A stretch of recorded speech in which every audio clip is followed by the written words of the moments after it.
Welcome back. I will now be reviewing all of Sunday's games, starting with the Miami Dolphins and the Baltimore Ravens.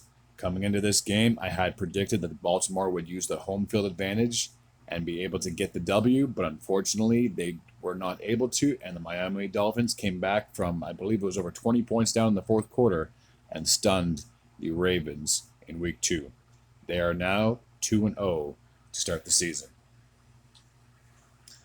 Next, we have the New York Jets and the Cleveland Browns. Another game that I predicted that the home team would win, but unfortunately, the Browns were not able to close things out against the Jets as the Jets secured their first win of the season, and the Jets are now 1-1. The Washington Commanders and the Detroit Lions. If you're a Lions fan, you got to think, hey, at least it's not last year. We didn't start 0-13 before we got our first win or first tie of the season. They got their first win in week 2.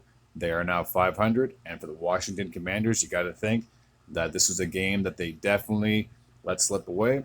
They should have been 2-0, but unfortunately, Wentz, again, as I've said in previous videos, he's inconsistent, and it just goes to show this time. Both teams are now 1-1 heading into week 3. The Indianapolis Colts and the Jacksonville Jaguars, by far the most lopsided game, and a game that I had predicted that the Colts would win. They got shut out by the Jaguars. So just like the Lions, the Jaguars don't have to worry about going so many weeks or over half a season before you got your first win. They are now comfortable 1-1. A game that I actually got right was Tom Brady and the New Orleans Saints. It was a very interesting matchup, to say the least, as Brady finally got his first win against the Saints, and the Tampa Bay Buccaneers are at 2-0. Carolina Panthers and the New York Giants, a game that I had predicted that Baker Mayfield would get his first win as a Panther, but unfortunately, it was not meant to be, as the Giants, shockingly, are 2-0 to start off the season. So good for the G-men. The New England Patriots and the Pittsburgh Steelers. A game that I had predicted the Patriots would win, and sure enough, they got the W to get even at 1-1, while Pittsburgh, they fall to 1-1 as well, heading into week 3. The Falcons and the Rams, a bounce-back game for Matthew Stafford, to say the least. They got a huge win after getting blown out in their week 1 game against the Bills, and the Atlanta Falcons was just the team that they needed to get back to 500. The Seattle Seahawks and the San Francisco 49ers.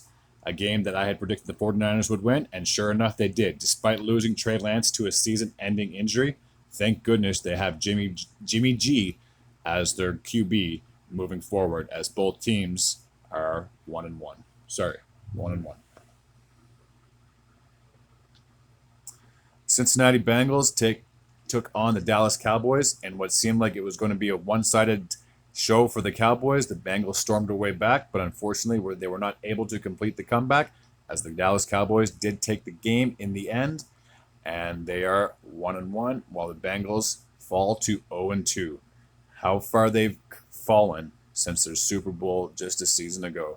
Starting the season off 0-2 is never a good start. And in this game, I did predict them, but as I said, the Dallas Cowboys, they came away victorious. The Houston Texans and the Denver Broncos, and what was a defensive struggle, to say the least. The Texans, again, a team on the rebuild. I'm sure down the road they will be a little bit better, but unfortunately they fell to 0-1-1, while the Denver Broncos finally broke through, got their first win of the season, and they're 1-1 heading into their Week 3 matchup. The Arizona Cardinals and the Las Vegas Raiders, a game that was made for a game that was just, how do you say it? Wow. The Cardinals were down by at least 2 scores in the fourth quarter, and it looked like the Vegas Raiders were going to be running away with the victory, but there's something about that Kyler Murray and his magic that they pulled off a win, and what a unbelievable 2-point conversion it was, I believe, on their second last touchdown.